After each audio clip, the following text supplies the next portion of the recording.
Now, remember when New York Governor Andrew Cuomo claimed that he needed 30,000 vents within 2 weeks? Well, if he didn't get them, he said people were going to die. It was really scary. Well, we at the Ingram Angle were skeptical. That number seemed absurdly high based on the revised data, which we started talking about on Tuesday night with Dr. Fauci. Well, it turns out we were right. Yes, they're in a stockpile because that's where they're supposed to be, because we don't need them yet. We need them for the apex. Well, joining me now is Rudy Giuliani, former New York City mayor. Rudy, it's great to see you tonight. Well, he said they're in a stockpile where they're supposed to be. The president seemed a little perturbed today that they send well, I don't know, 4,000? I don't know how many exactly arrived, but they're a lot, and they're not deployed anywhere. They're just sitting there. But what about Cuomo, and is he just taking care of his state the way he should be? Maybe over-projecting, but why is that a bad thing? First of all, I think by and large he's done a really good job, and the president has done a superb job. There is a tendency to overstate for your state. I went through this a number of times with West Nile virus, with anthrax, and of course on 9/11. I tried not to. And I tried not to because I didn't want to lose credibility. In one case, I was dealing with Bill Clinton, so I was dealing with the opposite party.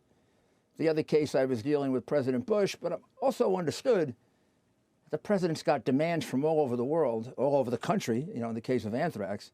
So I don't want my demand to look ridiculous.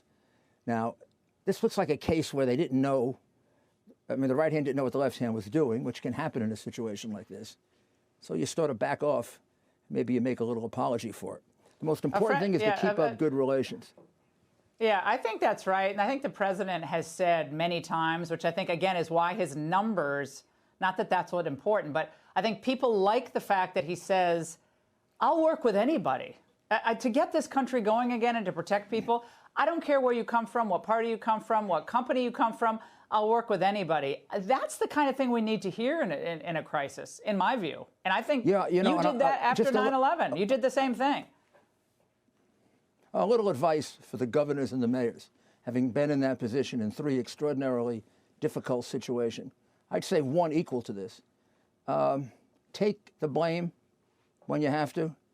If you play with your boss, sometimes it's better if you don't win the golf game. He's the boss. He's got all the resources. I don't say that he's going to be affected in giving out resources one way or another, but it's just human nature that if you act like a responsible guy and he's got real confidence that you're doing what you're doing, he's going to give you everything you want. I think you could ask President Bush to this day. I don't think there's a single thing I asked him for he didn't give me right away. And I don't think there's a single thing I asked him for that I didn't really, really need. So that's the kind of confidence that has to develop. I thought that was happening between Trump and Cuomo, Trump maybe even and Newsom.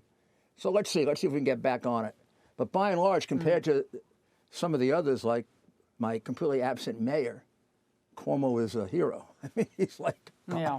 Well, I think de Blasio still, we don't have to belabor the point, but de Blasio has been smashing the president, which is just reprehensible. He let people out of prison.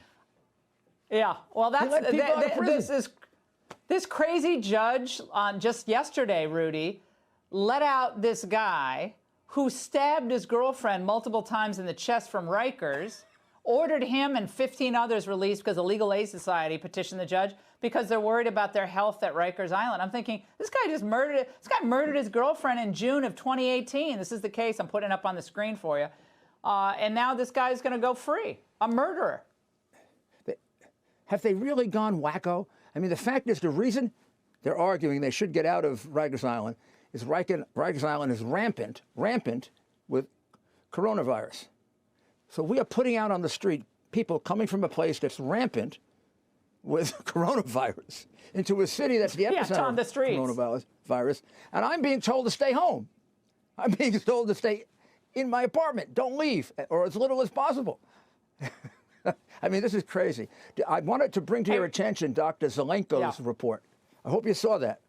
669 cases treated with the hydroxyquinoline and the Zithromax, and he adds zinc to it. So far, 669 cases, 5 hospitalizations, 2 intubations, no deaths. And we're talking about a large number of people over 70 years old.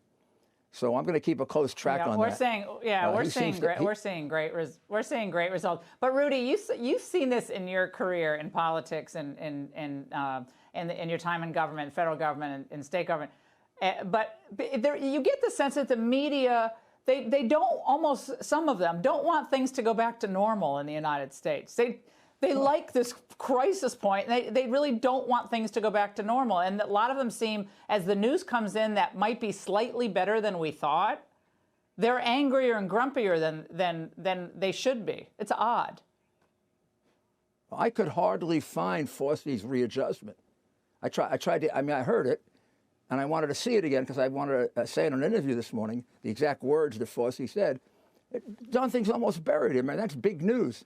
At one time, we were going to have fatalities 10 times the flu. Now we're going to have fatalities closer to about the same to the flu. Yeah, about the flu. Yeah, that's Rudy, big news. That's big news. It's really big news. The mortality rate is still not what we don't want any mortality. We could be happy. But yeah, it may get a few people out of depression. Rudy. It's great to see you.